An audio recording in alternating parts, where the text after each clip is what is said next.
Well, howdy, folks, and welcome to our end of the year, end of the season recap. I'm not going to talk about any new particular subject today. We're going to go back and listen to some clips and talk about how I make this stuff, for the most part. Review some of the subjects we covered in Season 1. We'll talk about the voiceovers, the music, listen to a little bit of behind-the-scenes type stuff. Then we'll end with a sneak peek of next season and what the next few episodes will have in store. So what did we cover during the first season? I call this place the Conspiracy Farm, and we did talk about a lot of conspiracies. I did a whole episode on MK Ultra. We talked a lot about the deep state and about government secrets, especially related to you-know-who. Our weird little short friends from under the ocean.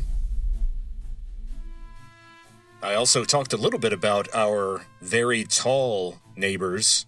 Apparently, there are tall, pale beings that live underground and under the ocean in places on Earth.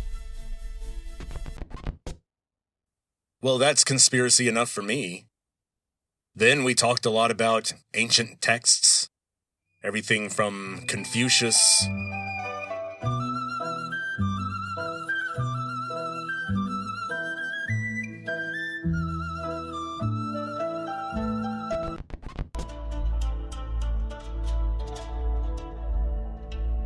to the Bible,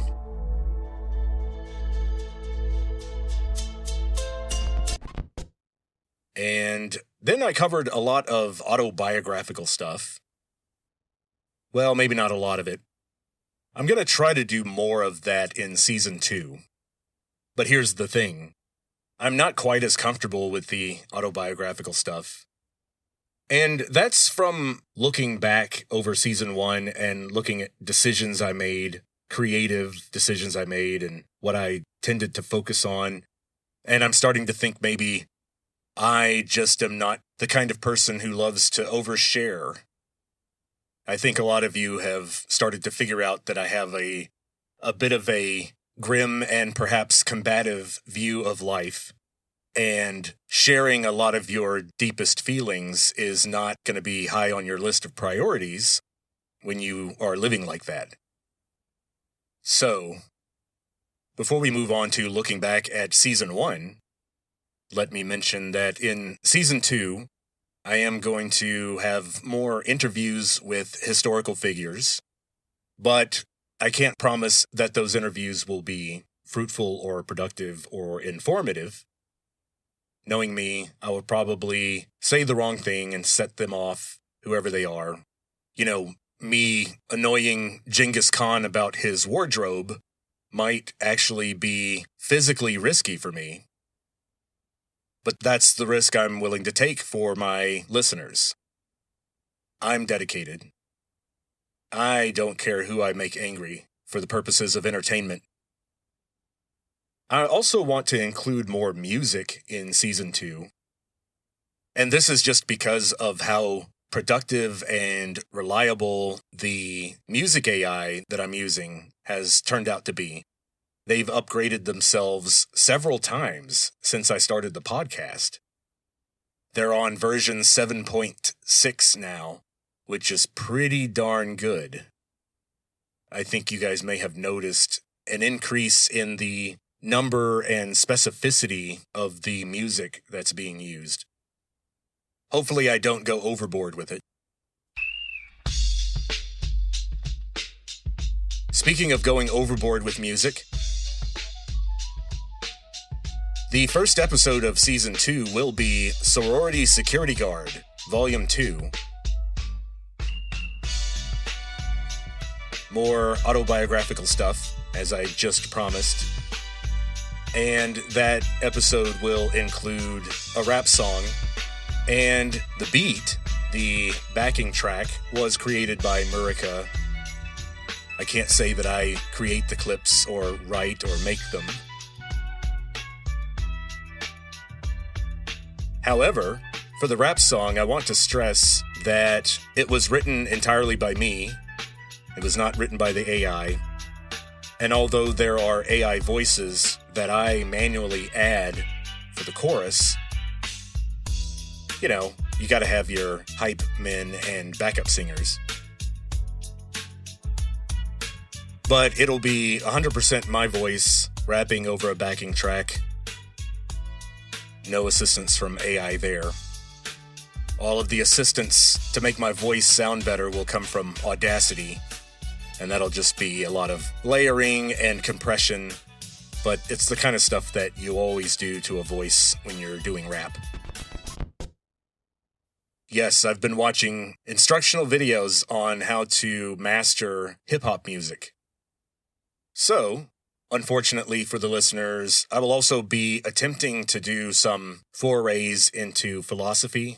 Perhaps that will come in the form of an interview also. Maybe with Aristotle, to try to force him to explain what the hell he was on about. I don't know. We'll see how that works. I already have some new music for my talk show ready. You guys heard during the sketch that I called the Johannine Controversy from my series on Revelation. I used a corny theme song that Murica created after I uploaded 30 seconds of the theme to the Johnny Carson show. But the music that I'm considering for my talk show, I wanted something with less brass, something that didn't sound so 60s or classical. I wanted something a little more laid back, kind of an 80s lounge act kind of feel. And so what I did was I went to my music AI, Murica, by the way, that's Mureka, and I uploaded a clip from the theme to the television show, The Love Boat. And I made sure to tell it that I wanted an instrumental, lest Murica start coming up with lyrics related to loving on a boat. I wouldn't know what I would get in that case. But here's what it came up with.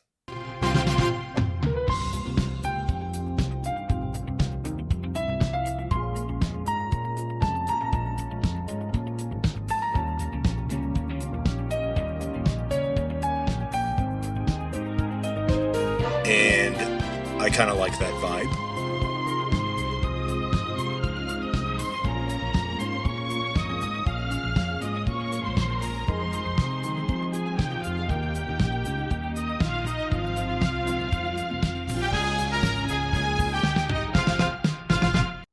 In Season 2, we will also finally resume my account of my participation in an archaeology project in South Italy in 1999. The delay on that has a long story. It has to do with me working hard behind the scenes to try to bring to life ancient Greek comedy, which is tougher to do than I thought. You end up with something very awkward and not very funny, even though you have an audience laughing at the jokes that you've pinpointed in the script. We're going to end this episode with a clip from one of these Greek comedies that I'm trying to do, and it's definitely my wife's least favorite play. It's called Lysistrata, or Lysistrata, or Lysistrata, or Lysistrata, or, if you're a stuffy old English guy, Lysistrata. So Lysistrata is my wife's least favorite play, I think, of all time.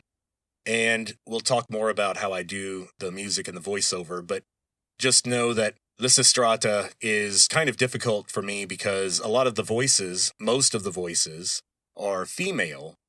And I record myself doing the lines, and then I upload them, and the AI converts them to the voice that I choose. And to help the AI convert my voice believably into a female voice, I will use Audacity to speed up my voice by 7 to 10%, which also increases the pitch. and the conversion is a little easier that way. So, let's talk more about these voiceovers. How do I do this stuff? I don't use Murica for the voiceovers, although I think Murica is going to start offering voiceovers, and if their voiceovers are half as good as their music, then I'll switch entirely over to Murica. But right now, I use Murica, which only does music, in conjunction with another AI service called artlist.io, artlist.io. And this service offers all kinds of crazy stuff if you're willing to pay a high enough price. I pay for the voiceover actors, which isn't very expensive. As you guys can see, I only do a couple of minutes a week, and so I don't use up all my credits.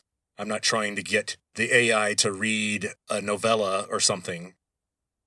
And I occasionally use the image service that Artlist has. It's a pretty good text-to-image service, but it also allows you to upload reference photos.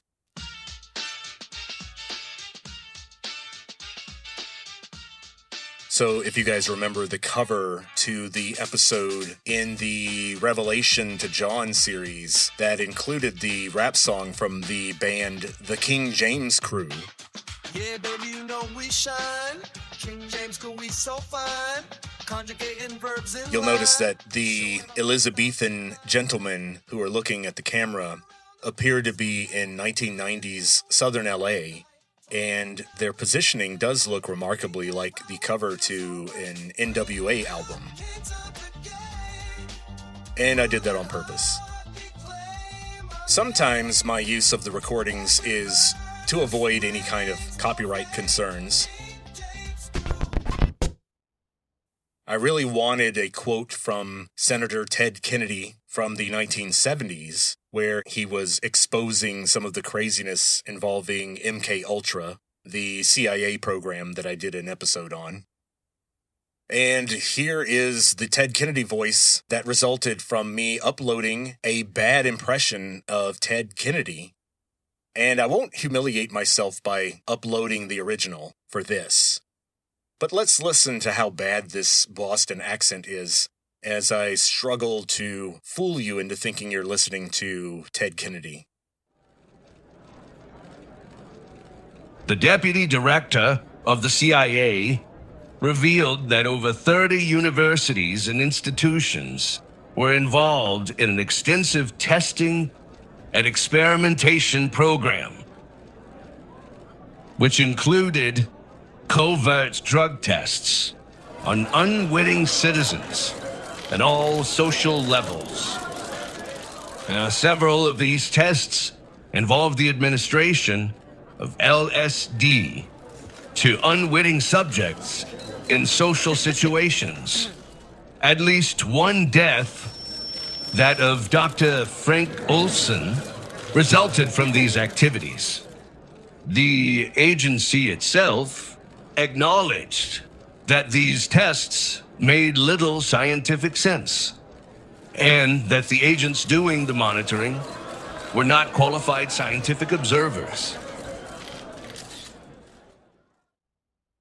Now, I said I wouldn't embarrass myself by playing the original of that recording.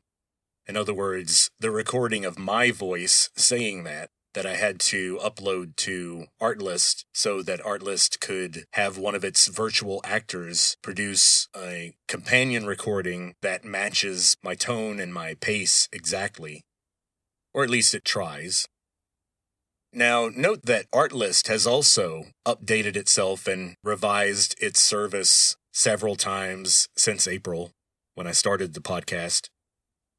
So if you were to listen to the first 10 episodes, for example, with their overall terrible sound quality, you'll also notice that the virtual actors producing the voices aren't quite as good. The dialogue isn't quite as natural as more recent stuff. And that's because Artlist originally only offered text to voice. And unfortunately, that's really unpredictable. You don't quite know how your AI actor is going to read your text. So when Artlist allowed you to upload clips of your own voice saying stuff, I jumped on that. Because I knew that would be a lot more powerful, especially for comedy. Now, one thing I noticed was even when I asked for, say, an English accent, my Texan kept bursting through.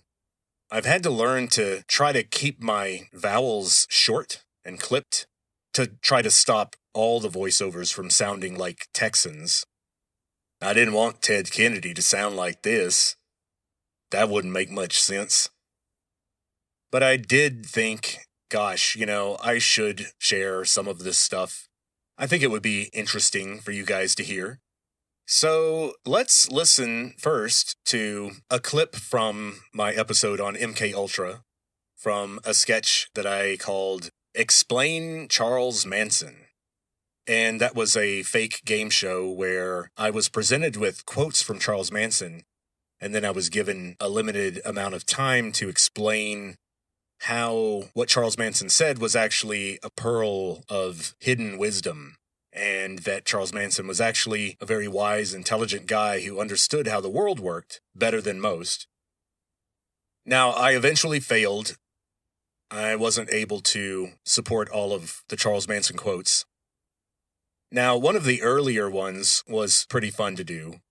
I actually watched old interviews with Charles Manson to get a sense of his pitch and cadence and style of speaking. So first, we're going to listen to what the AI produced, the end result that I used in my sketch.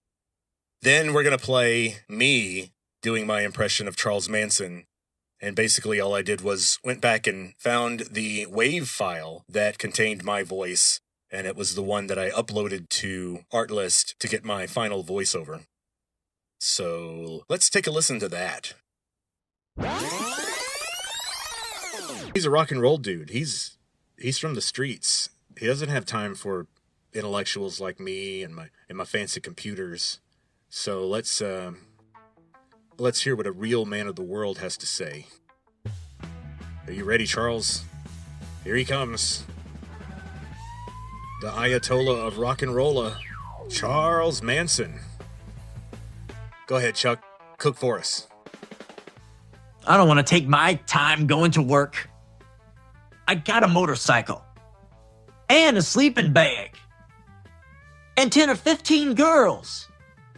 What the hell I want to go off and work for? Work for what? Money? Huh. I got all the money in the world, baby. I'm the king, man. I run the underworld, guy.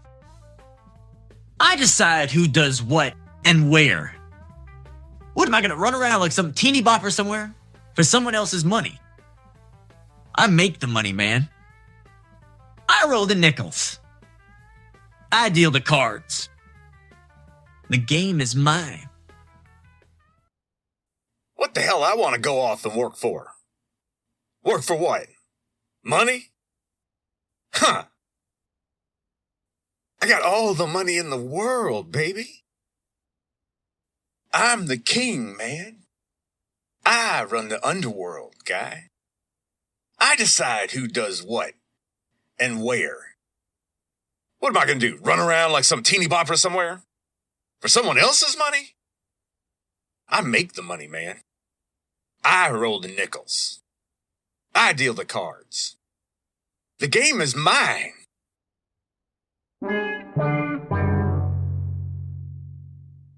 Well, hopefully that was interesting. I probably shouldn't quit my day job. Now, moving on to talk more about the music. I haven't checked the stats, but I'm pretty sure that my show that included a lot of Nietzsche, my show about Zarathustra, and by extension, Superman, I'm pretty sure that was my least popular episode. Maybe that and the episode I did on alien religion. Most people don't even want to hear about human religion, let alone rumors of an alien religion. But I thought it was cool. And it was a challenge because how on earth do you go about creating music clips that fit with Zarathustra talking or with discussions of a unitary consciousness that permeates the universe? Technically the cosmos, because supposedly this unitary consciousness is not limited by what we would call the observable universe. So the first thing you might think of is, well, isn't there a tune out there called Thus Spake Zarathustra? It's that tune you hear at the beginning of, and a couple of times later in 2001, A Space Odyssey. I'd play it for you, but, copyright problems and all. But Thus Spake Zarathustra, if you listen to it, is very slow, abstract. It doesn't quite work as a continuous flowing theme. So I tried to think of something flowing or ethereal or mysterious or inspirational. And so I uploaded clips from, for example, the composer Vangelis, or Vangelis, some people have called him. Anyway, it's Vangelis. And he's famous for some music scores, like from the movie Chariots of Fire or Blade Runner, of course. I thought that the Blade Runner type music would work, especially for the alien religion stuff. And before we listen to some of these clips, I wanted to talk about the circus music.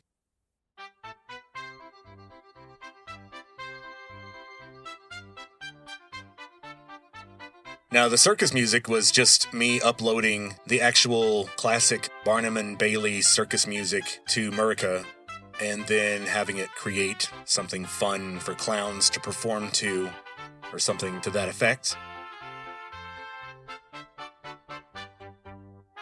Now, I'm sure everyone can hum to themselves the classic circus theme song that I'm thinking about, but I'm sure somebody owns the copyright to that, so I didn't want to go there.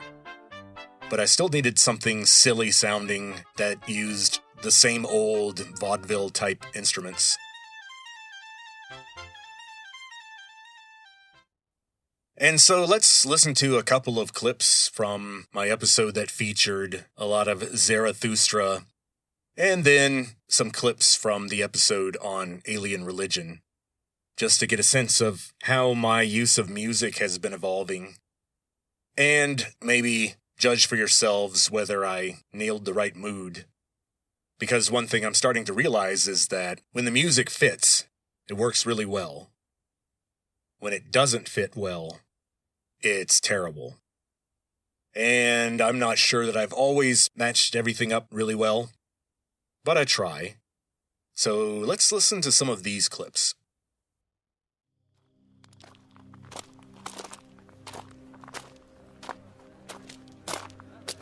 When Zarathustra arrived at the nearest town, he found that many people had assembled in the marketplace, for it had been announced that a rope dancer would give a performance. And Zarathustra spoke thus unto the people. I teach you the Superman. Man is something that is to be surpassed. What have you done to surpass man? All beings hitherto have created something beyond themselves. And you want to be the ebb of that great tide? You would rather go back to the beast than to surpass man. What is the ape to man?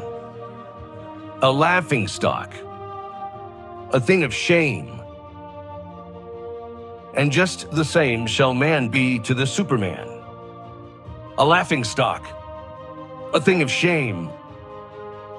You have made your way from the worm to man, and much within you is still worm. Once you were apes, and even yet, man is more of an ape than any of the apes. I teach you the Superman. The Superman is the meaning of the earth. Let your will say, the Superman shall be the meaning of the earth.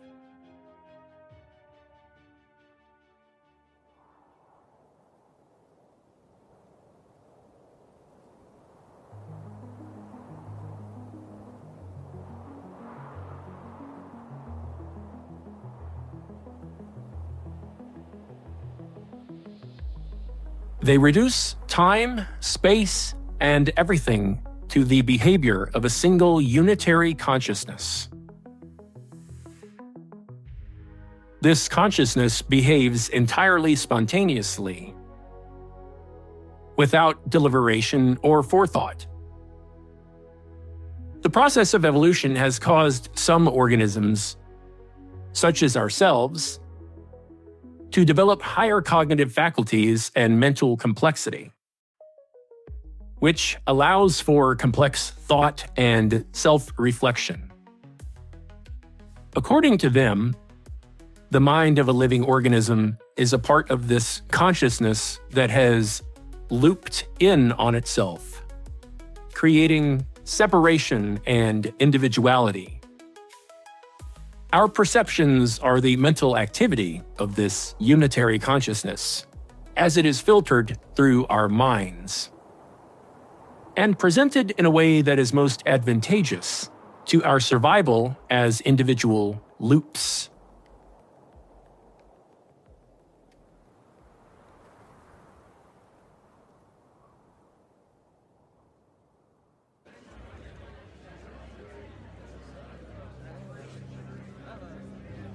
Man is a rope stretched between the animal and the Superman. A rope over an abyss.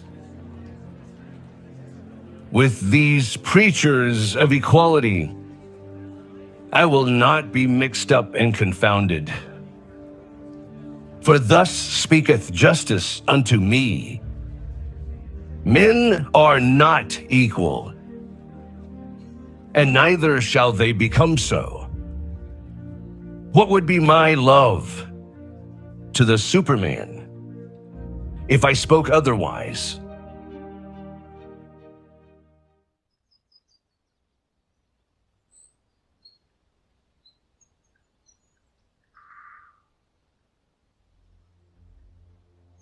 We model the patterns of our observations as the laws of physics. But the laws of physics have no inherent existence, except as the patterns of this universal mental activity. They are not afraid of dying, and even embrace it when they have fulfilled their purpose.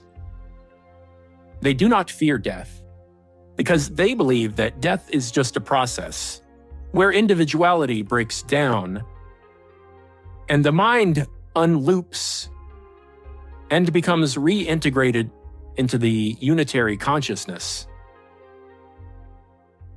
They believe that memories and life experiences are reabsorbed into the unitary consciousness during this process. Perhaps this is the mechanism that allows the unitary consciousness to develop. Whether or not this is true, it seemed to bring them a lot of peace during their tormented final moments. Even in death, they served their purpose.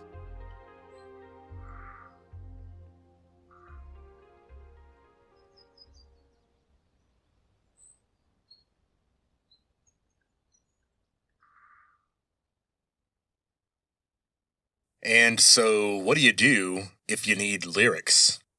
What do you do if you need singers? Well, I ran into this during my series on that time I started a cult, and when I started to imagine what life would have been like had I not turned to become just a regular Joe with a family and a regular job. If I had kept going down that cult leader route, where would I have ended up?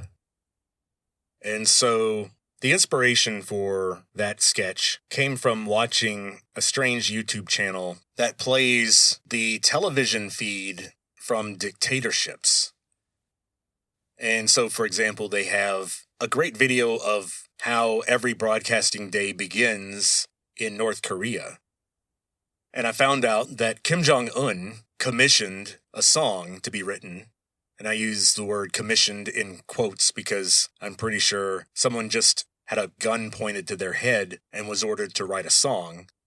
And of course, the song is just as friendly and happy as you would expect from that kind of circumstance. It's titled, at least in English, Friendly Father.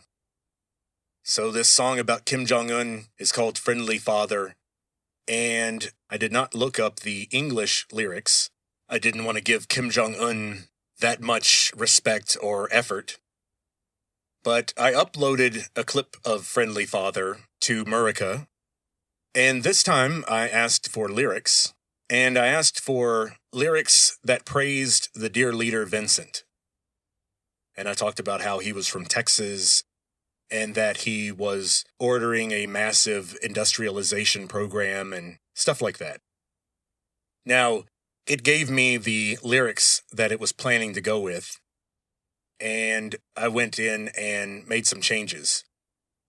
So, unlike the rap song and some of the other tunes that I've done recently, some of these lyrics were written by the AI, and it did a pretty good job, I thought.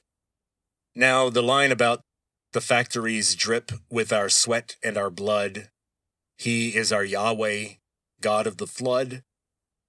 As you might expect, I wrote that. That was a little grim for the AI's tone. However, the AI did come up with, we live for his love and we die for his dream. I thought that was pretty good. Definitely didn't mess with that. Also, another line that I wrote, the AI didn't do it. The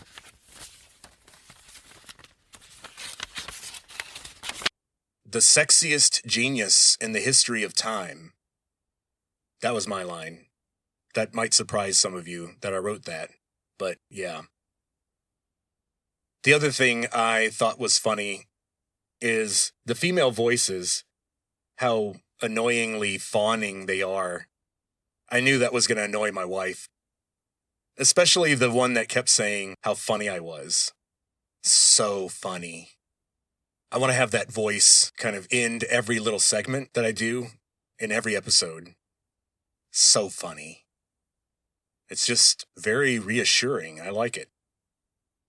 Let's take a listen to the sketch that starts with the broadcasting day at my cult compound with my followers singing my praises, literally at one point, when they play the anthem of my cult, a song called Glory to Vincent. Let's take a listen.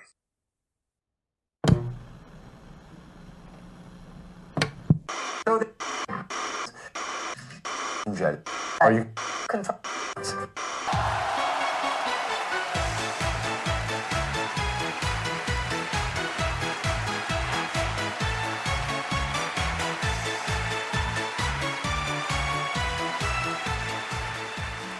It's yet another glorious day in Terra Cornucopiae, which, as our dear leader has explained to us, so many times, is Latin for the land of the Horn of Plenty. And indeed, this is our land. Yes, it is. And he is that horn. He is indeed. And now let us pause for a moment to listen to our glorious national anthem. Yay!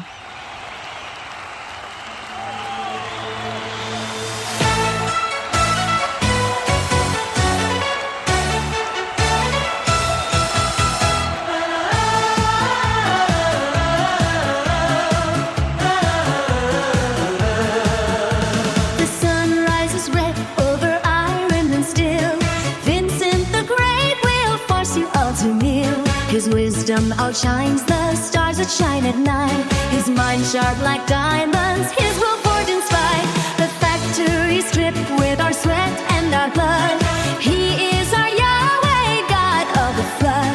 No mountain too tall, no river too wide. When Vincent commands, we march by his side. Oh, hear the thunder, the people's refrain, echoing glory like sweet summer rain. One voice, one heart, one leader so true. Kneel before our Texan through and through. Glory to Vincent, the sword and the shield, stronger than empires, he'll never yield. His body is iron, his mind is supreme. We live for his love, we die for his dream. The scholars will worship Vincent's great mind, the sexiest genius in the history of time. Then let us rewrite every page in his name. Our future is his. It's a bright, burning flame.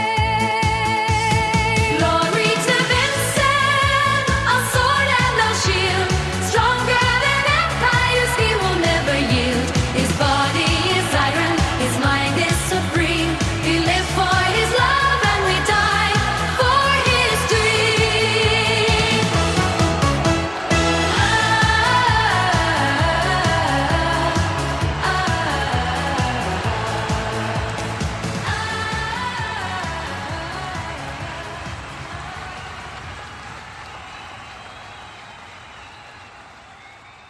Now, I do think that my use of music and voiceover probably all came to a peak in Season 1 with my clips on the book of Genesis.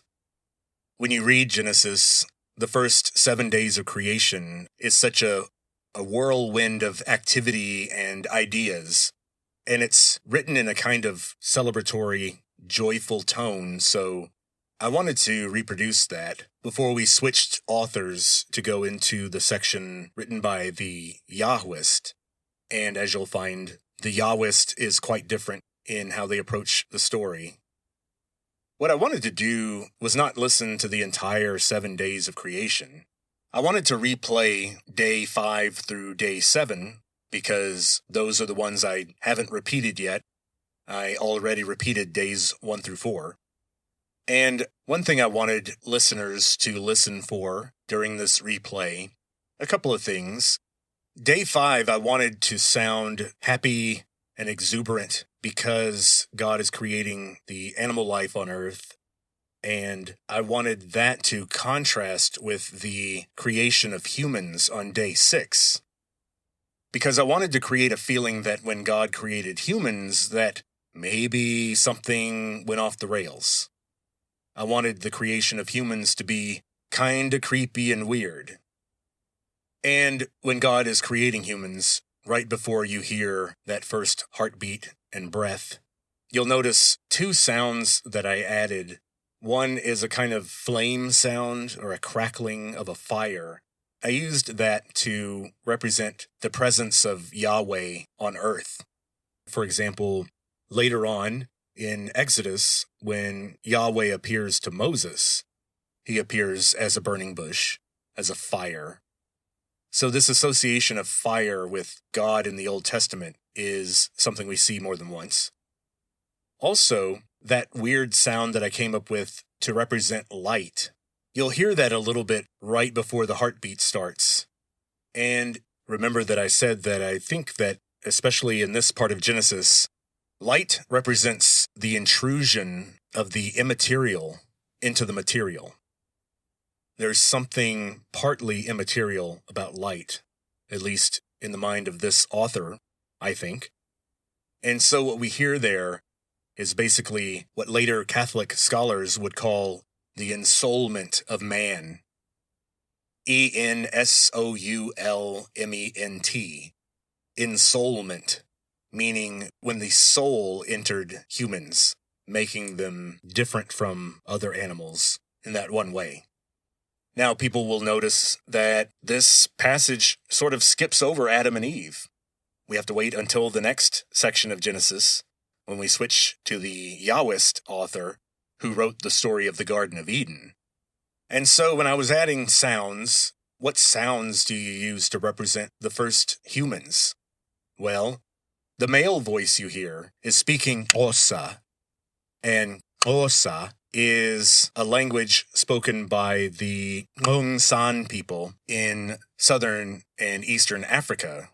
And there is some thought that the first human languages did involve more phonemes than we have now. And so most early human languages were heavily tonal and used clicks and other sounds that we no longer use. In that sense, the Xhosa language is a holdover from the past. Now, the female voice is speaking Sanskrit, which is a language of ancient India. It's what the Bhagavad Gita was written in. If you've seen Oppenheimer, you'll know that Dr. J. Robert Oppenheimer could read Sanskrit while simultaneously having sex with Florence Pugh. Quite impressive. Indiana Jones would be proud. Now, as I said, the music for day 5 is happy and exuberant. The music for day 6 is kind of slow and creepy, and then switches to a very Spanish-sounding tune. When I worked with Murica on this, I made sure in the prompt to specify that I wanted pentatonic scales only. And people who are familiar with music will know that the pentatonic scale, when your ear hears that, it immediately thinks ancient Mediterranean. Now, this last bit got very Western, very far west Mediterranean. It sounds very Spanish, but I couldn't help but like it. The instrument that I specified is the kithara, and you could probably tell by the sound of that. Kithara is the Greek word that the Spanish word guitarra comes from. It's basically an ancient lute that had a nice resonating box, similar to what we would call a guitar. And I called this tune the Kithara Tarantinea, referring to the city of Taranto in Italy, which was supposedly, according to legend, settled by a group of men from Sparta who had been born during a time when the Spartan army was not in the city. And so when the Spartan army came back, years after departing, only to find a bunch of babies in their houses, they did something that I thought was very disciplined and farsighted. You know, they could have crashed out and, in typical Spartan style, chucked all the babies off a cliff, which they did, by the way. I'm not making that up. Babies that were found to be not physically strong enough were thrown into a ravine to die. But anyway, these babies, as they grew up, they were referred to as hoi partenioi. That means those who were virgin-born. People born somehow without the act of sex having occurred. Now, that might be the biggest cope in history. I think it's fascinating. But it's interesting also that Quentin Tarantino has the name that he does, and Tarantino means somebody from Taranto. So, Quentin Tarantino himself is likely descended in part from one of these partenioi.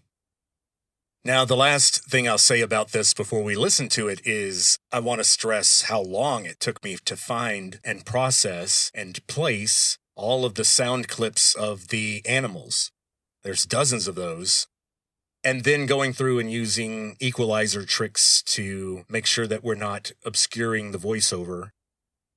Okay, so let's listen again to the last 3 days of creation and kind of listen for the stuff that I talked about. And then we'll move on.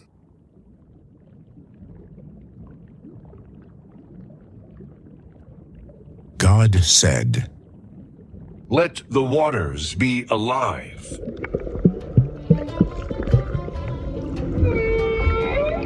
With a swarm of living creatures.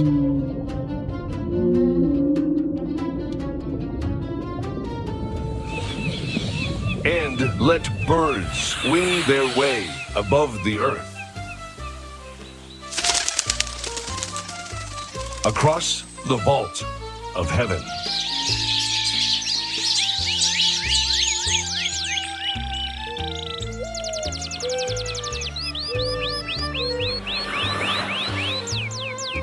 so it was.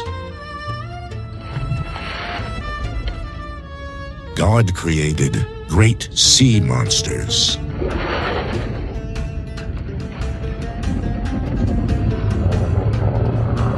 And all the creatures that glide and teem in the waters.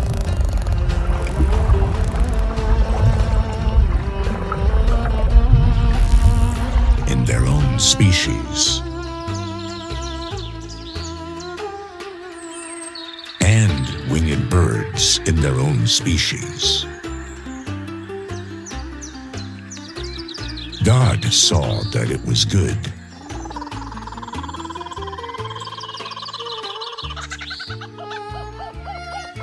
God blessed them, saying, Be fruitful, multiply, and fill the waters of the seas. And let the birds multiply on land.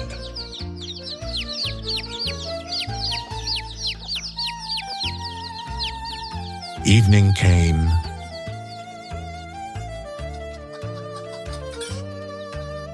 and morning came.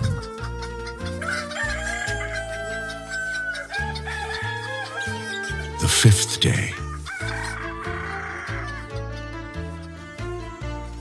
God said, Let the earth produce every kind of living creature in its own species.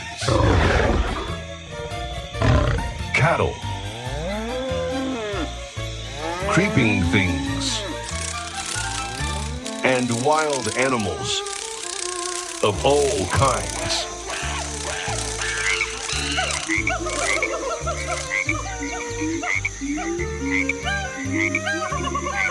And so it was. God made wild animals in their own species, and cattle in theirs, and every creature that crawls along the earth.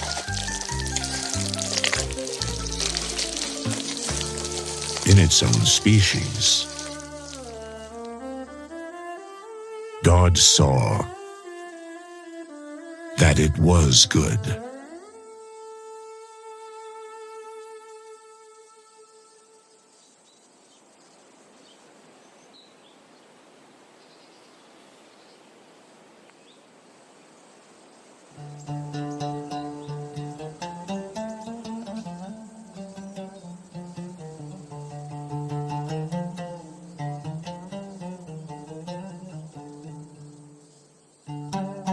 God said, Let us make man in our own image, in the likeness of ourselves, and let them be masters of the fish of the sea, the birds of heaven, the cattle, all the wild animals, and all the creatures that creep along the ground. God created man in the image of himself. In the image of God, he created them.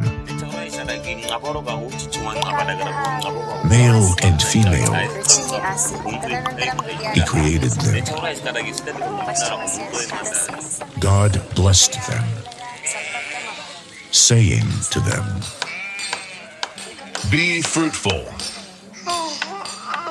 multiply, fill the earth, and subdue it.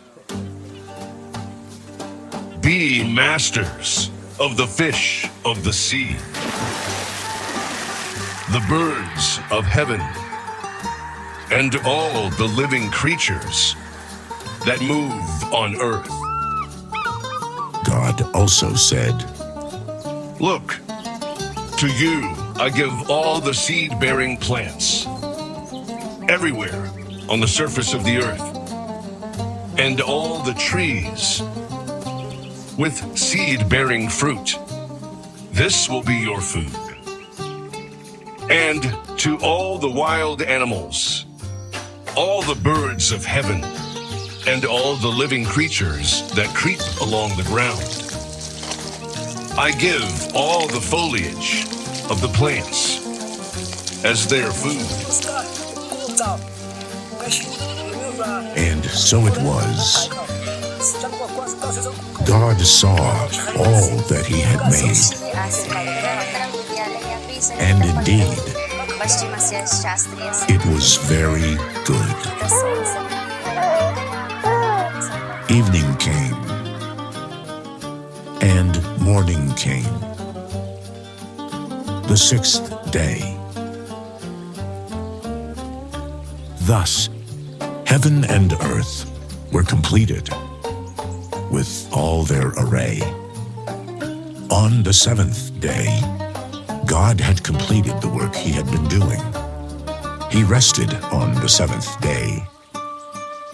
After all the work he had been doing, God blessed the seventh day and made it holy, because on that day he rested after all his work of creating. Such was the story of heaven and earth as they were created.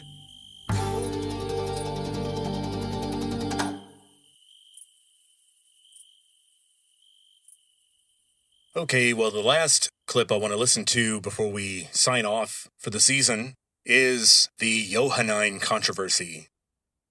That is a very long sketch that took me a long time to make. And I was very proud to be the first podcaster to break the bombshell news story about the controversy about the number of Johns in the early Christian documents. I was the very first person to notice this and write about it. And of course, that's not true. It's a controversy more than 1,000 years old. Now, in Season 2, I was thinking about continuing this sketch and basically having John the Baptist back on to talk mainly about his arrest and execution, and maybe some details about the day he baptized Jesus, and how he and Jesus met.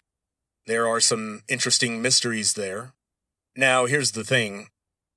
I doubt he'll be totally okay with talking about most of this stuff. So it's going to be a contentious interview. But like I said, I'm willing to go to that kind of extreme length to get good content for you guys. I already have a new theme song for my interview-based TV show. And here's a clip of it. Here's how it goes. Now, this is not the theme song that you're about to hear for the Johannine controversy. That was a theme song that I created using Murica based on a prompt and uploading 30 seconds of the Johnny Carson theme. Now, I do think that it's possible that the section where John of Ephesus, the non-Christian, talks about Easter might be a little rough or offensive to some people. But I think that Christians have been very patient over the use of a pagan goddess's name as the official name of the day of the resurrection. It's kind of insane if you think about it. And that's what I was trying to get at.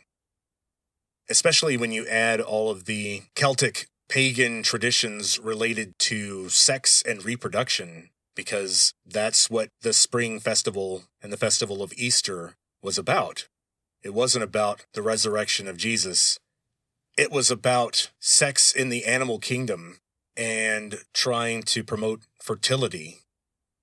Now, at least with Christmas, we decorate the evergreen trees and we exchange gifts and the mistletoe thing. I mean, these are all pagan rituals. The Christmas tree thing goes back probably to the Ice Age. It predates Jesus by quite a bit.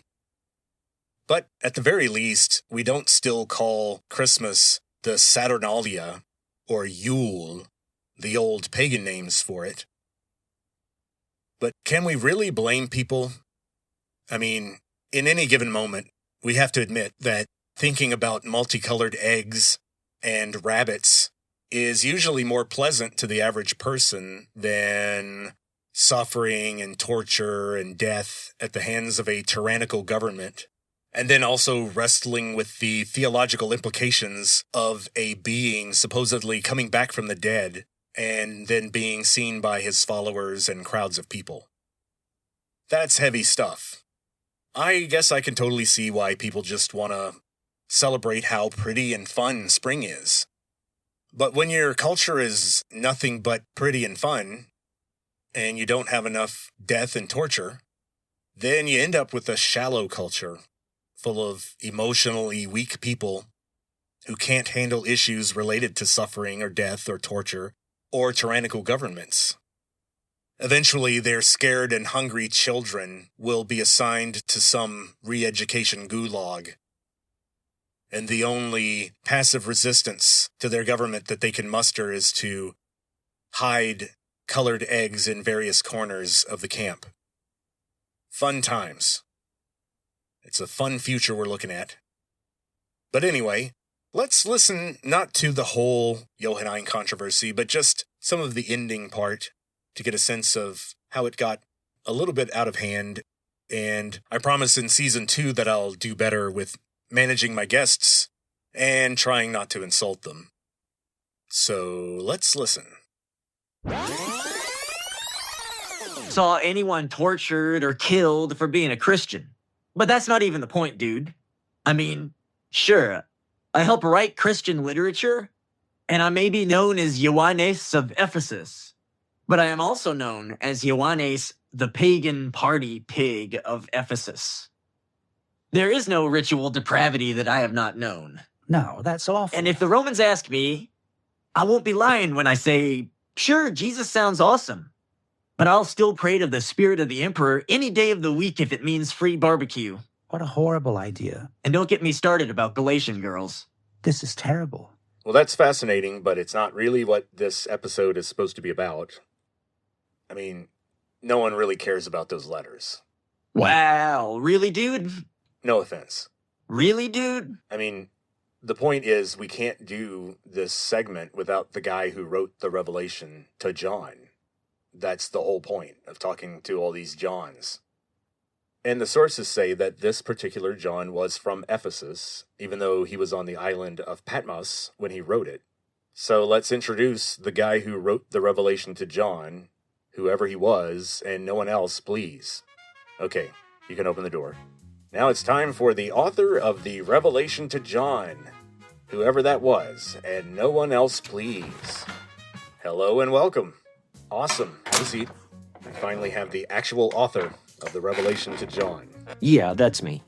Great. Finally. It's really you. And no tedious weirdness about your name so far. Now, scholars call you by a lot of names. John of Ephesus, John the Revelator, John the Divine, John of Patmos, and John the Elder. I like John the Elder. The other ones are very, very stupid. What makes you say that? Besides the fact that they're stupid? Well, let me see. First, John of Ephesus is stupid because I lived in Ephesus for a while, but so did millions of other people. Meanwhile, I grew up in Antioch. You heard it here first, folks. Another conspiracy farm first. Second, the Revelator thing is stupid because the risen Christ did the revealing, not me. I just wrote down what I saw. Third, to say John the Divine would be blasphemy, and blasphemy is stupid. And saying John of Patmos is stupid because I hate Patmos. Saying the word Patmos at all, for any reason, is stupid because it's an ugly word for an ugly island. I didn't want to be there. If I put your mother in a cage in Tartarus, would she then be forever known as the Queen of Hell? No. Now that I can tell you. That's going to be a username that's always taken. I don't care what number you add after it. So you were exiled on Patmos for being a Christian. Yeah. I mean, have you been there? No, but I've always wanted to go. Why? Well, it looks beautiful. Amazing historical sights to see. And I always wanted to see the Easter procession that they hold there on Easter. What's an Easter procession? It's a kind of parade ritual. Yeah, thing I that know the what a Orthodox- procession is. I mean, what is Easter? You could say it's a celebration of the resurrection. Oh, good. It's always a good idea to celebrate the resurrection. I suppose I'm glad and surprised that they still do it there in your time. Exactly. Yep. So moving on. But you used the word Easter. Is Easter a modern word for resurrection? Yeah. Well, no. Actually, Easter is the name of a Celtic fertility goddess, and her festival was on the spring equinox. That doesn't make sense. Which happens to be kind of close to Passover. What the literal hell, man? It just doesn't make sense. I know. I don't get it either. I do. Galatian chicks go buck wild on the spring equinox, dude. They paint eggs. They hide them outside. And then everybody fucks like rabbits. Disgusting. No. No, that's not okay. That's not appropriate. No, we don't do that. We don't do any of that anymore. You see what I'm up against here? Is that stupid or what? Well, sir, you and I clearly have different definitions of the word stupid. So for me, Easter rocks. Oh, Yannis. I want to party with you, Vincent. Nah, we're done with all that. It's demonic. That's all a relic of the past. Oh, good. Oh, good. Thank God. No orgies on Easter. Nope. We don't do that. Really? Well, that's lame. I wouldn't be surprised if you did, but thank God you don't. Wait, so you guys just do the egg part? That's it? So, moving on. Dude, you're missing out on the best part. Well, no doubt, in Celtic myth, they symbolize birth. Perhaps they could symbolize the rebirth of humanity through Christ. Do they paint eggs on Easter in your time, or do they not? Fertility idols on Resurrection Day. Stupid? Check. Surprised? Left unchecked. No. I want to hear you answer my question. Do you still paint the eggs, or do you not paint the fucking eggs? Okay. Yes you need to or calm no? down. No. That would be stupid. All right, Vincent. You said my word. I very, very much agree. Liar! Okay, so you were on Patmos because you were exiled there. You said that you were deep in prayer. I have suggested to my listeners that you were fasting deliberately in the same way that Jesus and John the Baptist were fasting deliberately when... Behold, the messenger of the Lord hath come to Okay, shame this bald fool for his misdeeds. That's right. You tell him, John. You can't come in here yelling like this. You are a blasphemer and a podcaster, Vincent Can we get LeCornu. John the Baptist out of here? Hence, a podphemer, No. a blastcaster. No, sir. Can't shut him up. You will inherit the sir. wrath of the Almighty. You're out of here. He's a righteous man in the eyes of God. You sow the You gotta seeds go, of doubt. John or no John. You water them with the sweat of others. Not you. While No, your idle we- hands tinker with Satan's toys. Speaks truth to power. Always. Repent, Fuck this, Why Vincent. not? vile I want to hear deceiver, more. whore. Oh, wow. And Okay, now you yeah, reap well, a slut-shaming whirlwind is of against fire. TOS, There will be tears of agony. so somebody's getting There will be reported. moaning of regret and a loss of subscribers. Well, he was always known for wearing his heart on his sleeve. Got him in trouble, just like me. I did not expect him to go personal like that. All right, so let's make a new rule. We can't mention John, the voice crying in the hallway. Why doesn't he like you? Well, if he doesn't like me, I have to assume it means he listens to the podcast. And it's cool to know he's listening. Now, to be fair, he only liked one person ever. See, Yohanan, you are a very fair guy. That's why you're the beloved disciple. And to be honest, I mean, I'll go ahead and tell you, I'd love to have John in the hallway back to explain why he doesn't like me. But, I mean, I don't want to make anyone nervous, but if you yell too loud, this thing right here will explode. Oh. Right in your face. Instant death. Well, then if that's the case, yeah, of course. Let's keep it down, guys. Well, and it's not just that. It's not even that. It's we're lacking in hygiene also. There are some deficits in terms of hygiene, in terms of wardrobe, in terms of appropriate behavior. I mean, he comes in here wearing just that hair shirt thing. That hair shirt thing? I mean, the sign out front says, does it not? You saw it, right? It says no shoes, no shirt, no service. I can't do anything about that. He was wearing that for a reason. You never wore a hair shirt? Metaphorically, definitely. Mohair, maybe. That's close. Okay, well, I think that was a good look back at Season 1 in 2025. And what can we expect in Season 2 of the Conspiracy Farm? What subjects are we going to continue to overthink? Well, we definitely have to continue our exploration of the revelation to John. We're going to continue with some of the high points of Genesis. At some point, unfortunately, I think we're going to have to talk about Aristotle and economics. Apologies in advance. We're going to continue my series on the singularity. And hopefully you guys can see that at least I'm getting some practical experience with working with AI.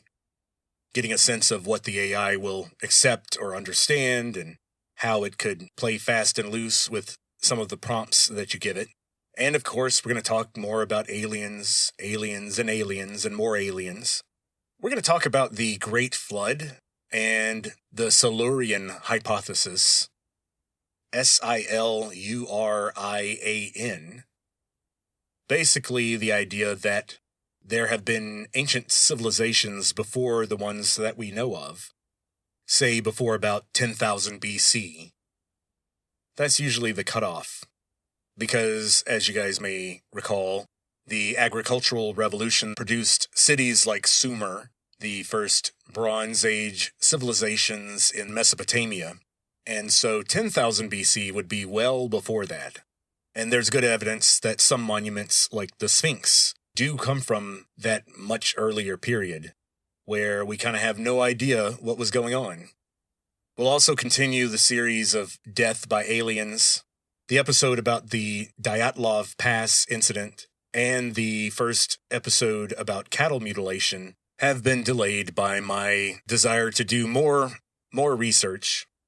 People often don't realize how much material there is about cattle mutilation. I mean, there are entire books on the subject. A Strange Harvest by the journalist Linda Moulton Howe is the best work on the subject. In Season 2, we'll also do more autobiographical stuff. In fact, the very next episode, the first episode of 2026 in Season 2, will be titled Sorority Security Guard, Volume 2. And this episode will include a rap song that I'm still working on. And so let's cap off this episode with a scene from that play I talked about, Lysistrata, which will be included in the upcoming episodes that will continue my journey in Italy during that archaeology project. And as you guys may recall, those episodes are half stories about what I did there and what I saw and people I met. And then, hopefully, interesting asides related to the history of the culture that we were unearthing there. And Lysistrata plays directly into that. Of course, I'll explain why that is. And so, on our way out, just know that the scene from Lysistrata will play right after the ending of this episode. Think of it like a post-credit scene in a Marvel movie that gives you a hint of the future. And, I can't say it's going to be super exciting. All I can say is, as you listen to it, just know that I did all the voices. So somewhere on my hard drive, there are recordings of me trying to sound like that.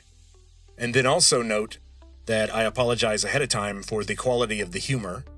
I need to stress that I did not write a single word of this.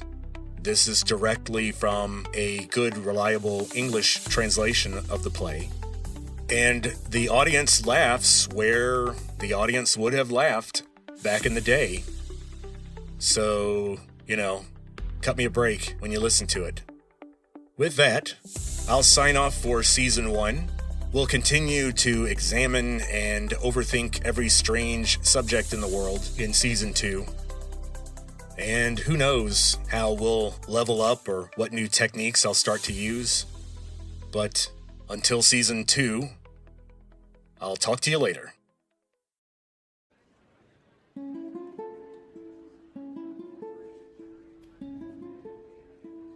Good day, Kalonika. Good day, Lysistrata. What's bothering you so? What are these dark looks for? It doesn't suit you to knit your eyebrows like that. Oh, Kalonika. It's more than I can bear. I'm embarrassed for our sex. Men say we're slippery rogues. Are they right? Well, I did summon all the women in the city. I told them I had something tremendous to deliberate on. But still here they are, snuggling in bed. They'll come. It's hard for women to get away. There's so much to do. Husbands to be put in good tempers. Servants to check on. Children to bathe or feed or sing lullabies to. But I'm trying to tell you, there's a far more weighty object. What's this all about, Lysistrata? Why did you tell all the women to come here? What kind of an object is it? Oh, it's very big. It's huge.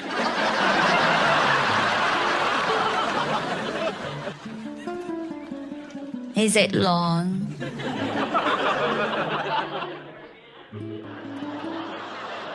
It may be very lengthy. Really? Then why aren't they all here yet? Well, that's because there's no man connected to this object. If there were, they'd soon come fluttering along. No, it's not like that. This is a massive concern that I have felt on many long, sleepless nights. Oh, all night, you say? It must be wonderful to be so occupied for so long.